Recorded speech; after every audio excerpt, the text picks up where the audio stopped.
hirade ganni ñamele kewɗe certude eddaji lacciri e haako kodde ndemiri cakri e ko nandi hen Fama Kane jertini debbo foof ina foti wadde e ɓoore yencinore wasa loritade ma yowitade. aduna wodi ko ɗiɗi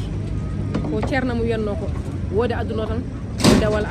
dewal Allah ngal meccal ngal gollal ngal koye nder dewal Allah woni sabu ko ma liggoɗa nde mbawa sakkade ko ma liggoɗa nde mbawa dañde ko muddiɗa ko ma liggoɗa nde mbawa dañde ko curduɗa ɓesgu ma ko ma liggoɗa ni mbawa dañde an ni hayno jiɗɗa rewirde Allah ni hay sa yiɗino hajjoyde makka hande ko ma liggoɗa ne daña ɗum noon ganden kadi gollal ngal ɗon koye nder dewal Allah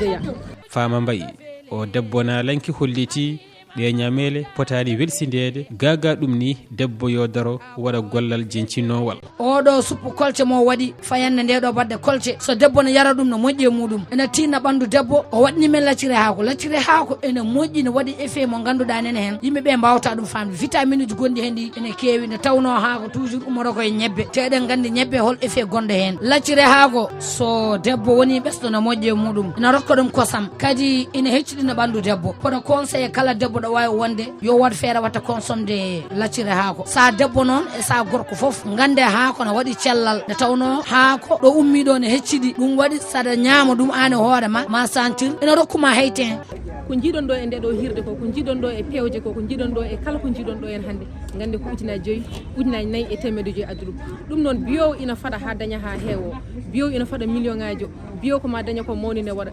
ko ɓen jinmi haaldude yooɓe gandu sa joguima seeɗa aɗa wawi fuɗɗorade seeɗo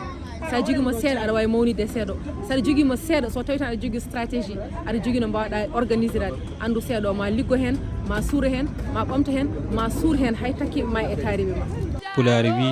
so yumma rokkima wajma so bamma rokkima wajma kono so sembe ma rokkima wajatama. Oumar El Hadji Thiam, Nouakchott, RFI.